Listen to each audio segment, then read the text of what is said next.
নমস্কার।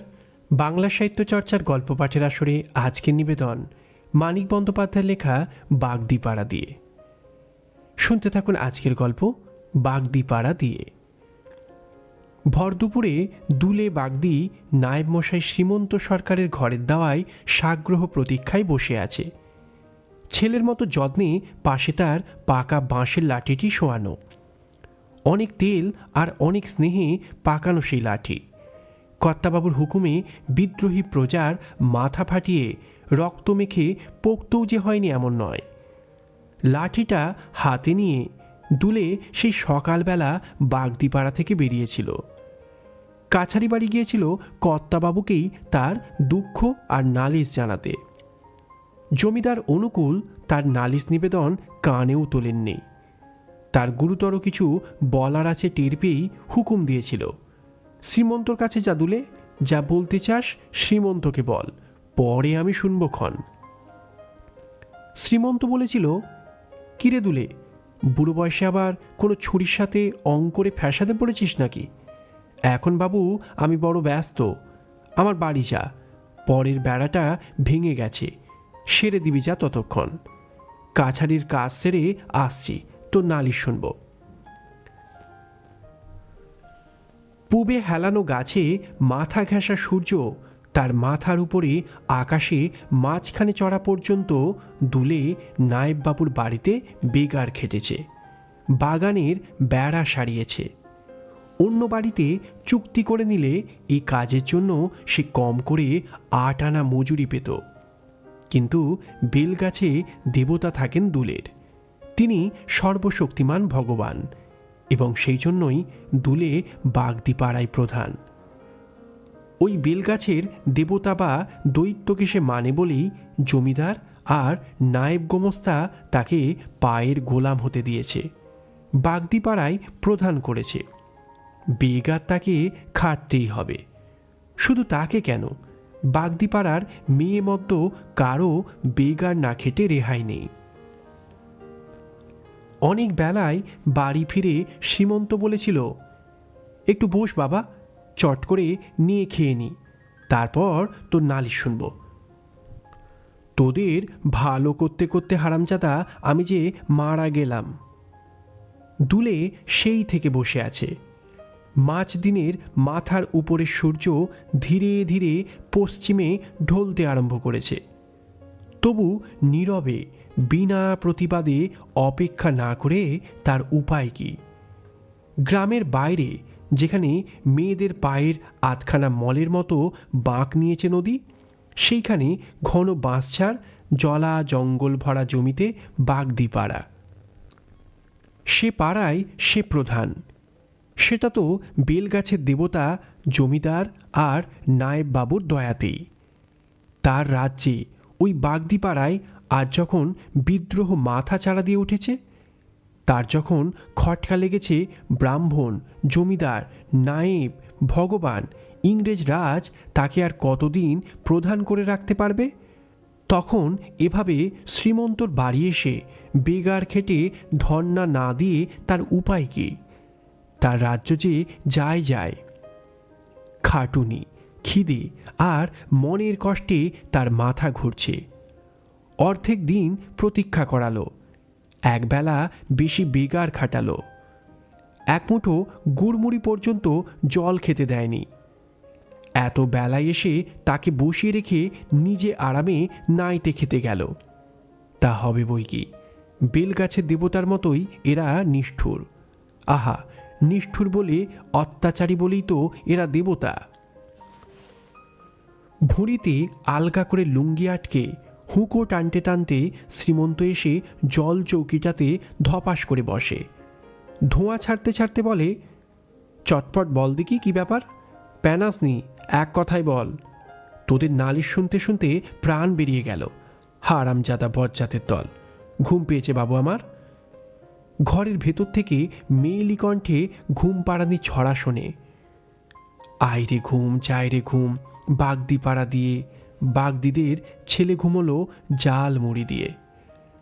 মাথায় ঝাঁকি দিয়ে দুলে দীর্ঘ নিঃশ্বাস ফেলে, বলে, তবে তুমি ঘুমোগে যাও, নালিশ শুনে কাজ নেই, শোয়ানো লাঠি হাতে তুলে দুলে উঠে যাবে।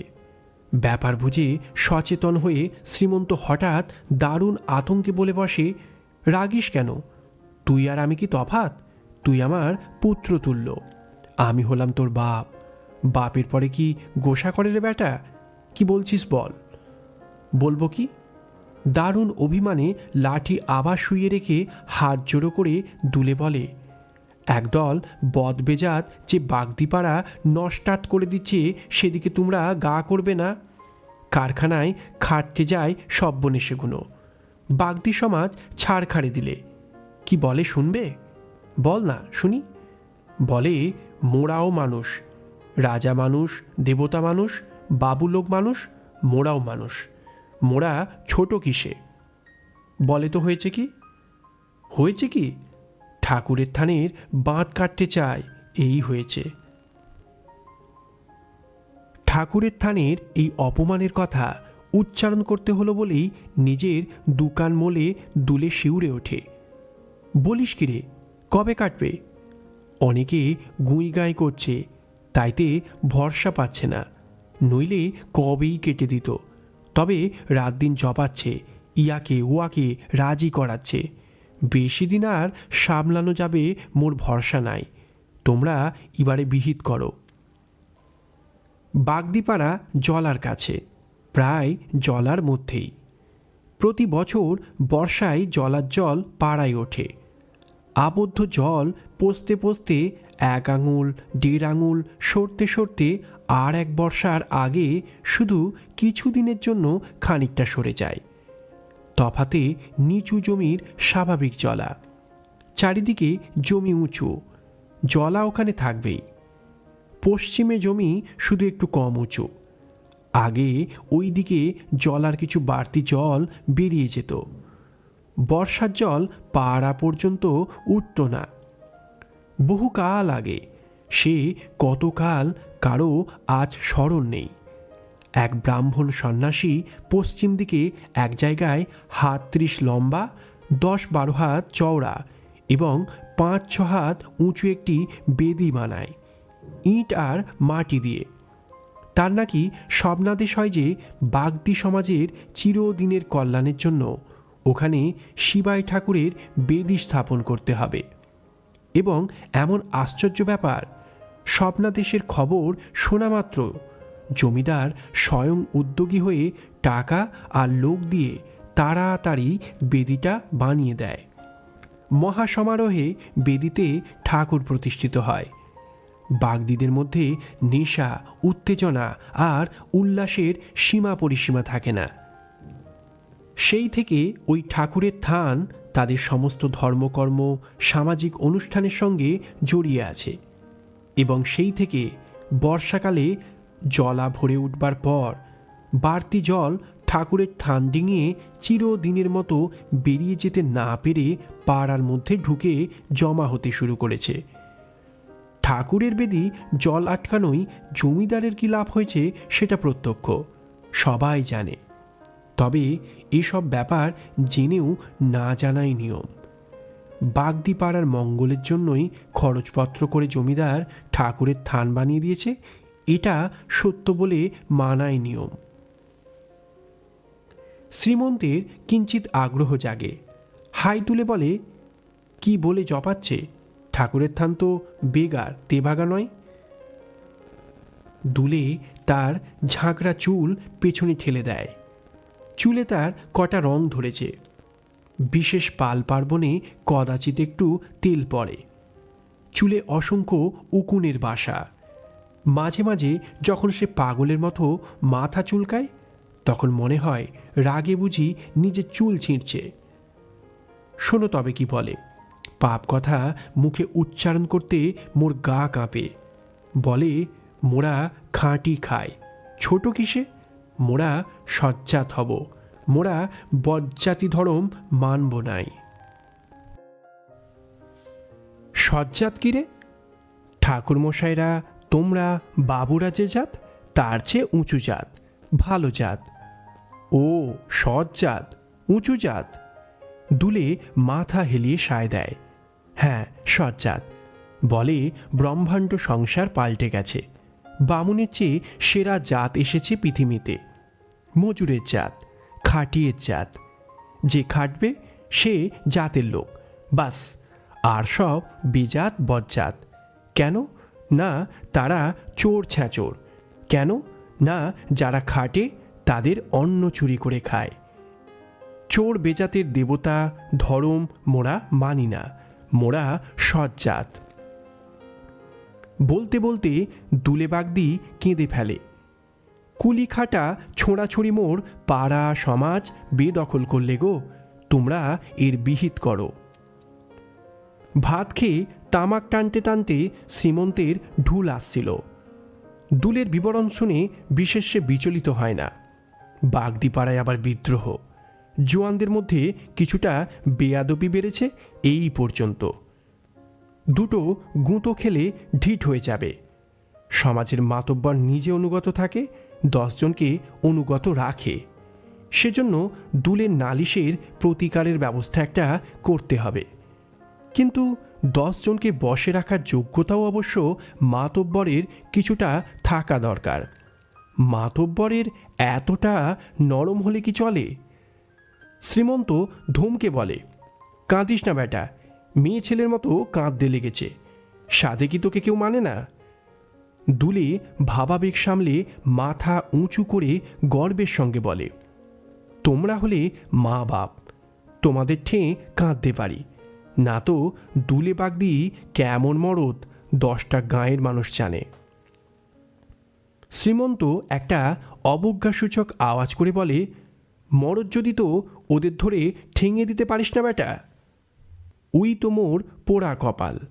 আবার হাউমাউ করে ওঠে দুলে, তোমরা বুঝবে নি, ই যে সামাজিক অমান্য গো, জেতের ব্যাপার, ঠ্যাঙাবো কাকে?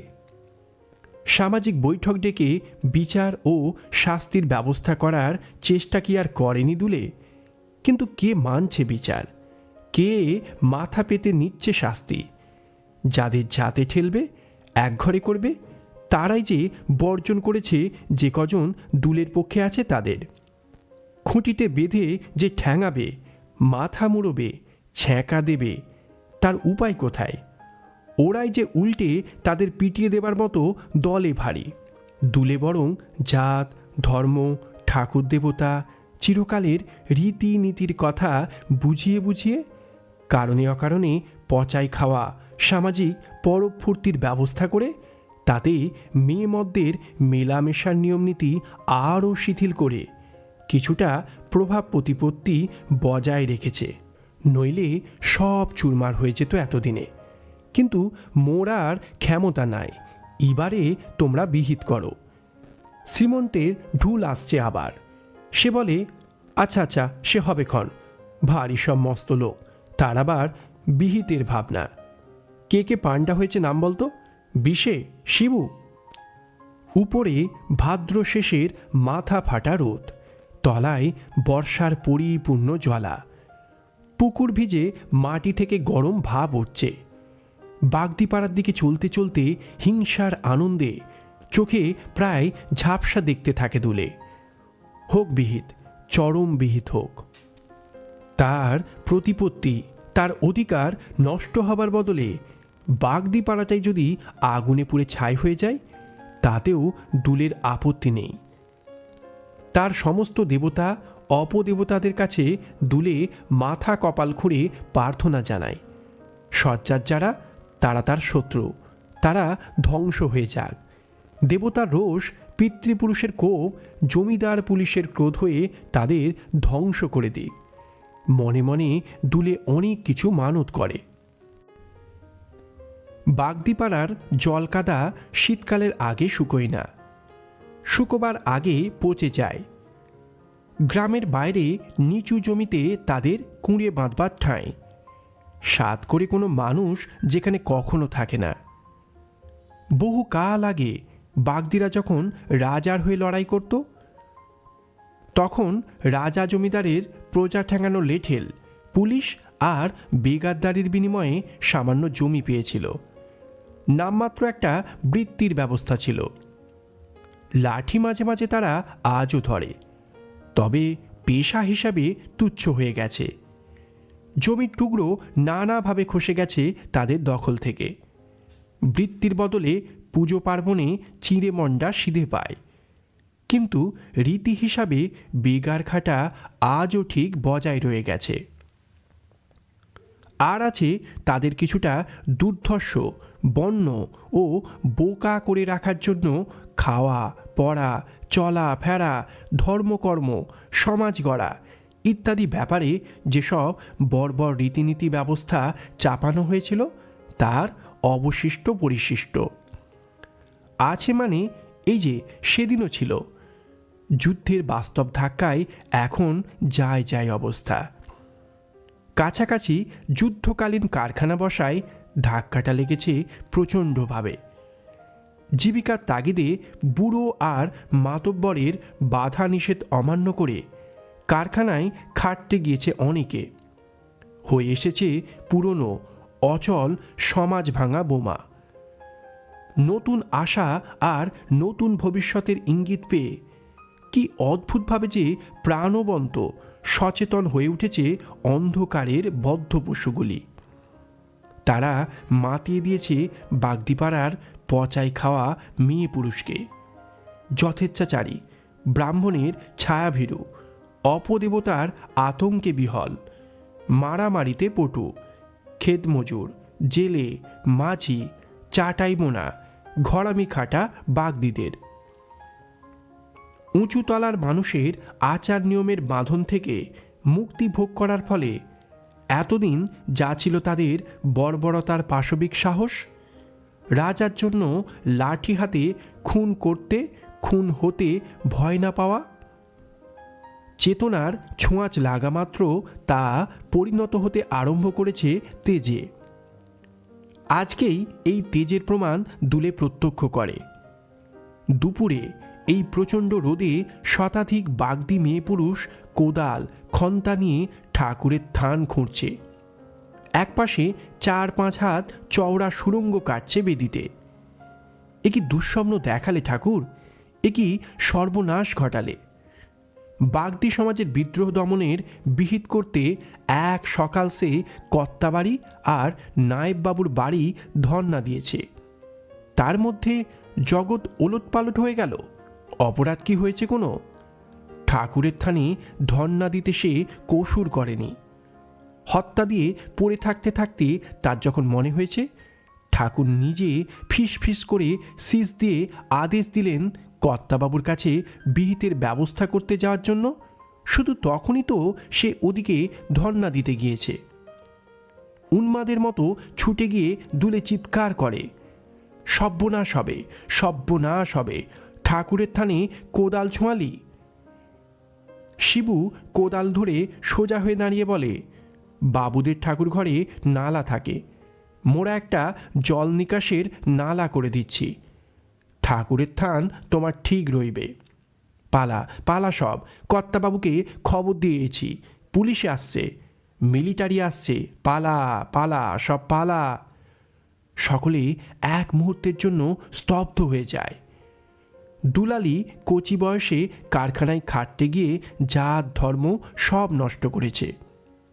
খন্তা হাতে এগিয়ে গিয়ে সে বলে, আরে বুড়ো, তোর মরণ নাই, খপর দিছিস, বজ্জাতি করে খপর দিছিস। দুলালির খন্তার গায়ে মাথা ফেটে হুমড়ি খেয়ে পড়ে ধুলে। রক্তে তার রুক্ষ কটা চুলে চাপ চাপ জটা বাঁধতে থাকে। ঠাকুরের থানে নালা কাটা হলে বাড়তি বদ জলের স্রোত প্রবল বেগে বেরিয়ে যেতে আরম্ভ করলে সকলে ধরাধরি করে দুলেকে সেই স্রোতে ভাসিয়ে দেয়। মানিক বন্দ্যোপাধ্যায়ের গল্প বাগদিপাড়া দিয়ে আমাদের গল্প পাঠ এখানেই সমাপ্ত। গল্প পাঠ ভালো লাগলে চ্যানেলটির সঙ্গে থাকবেন।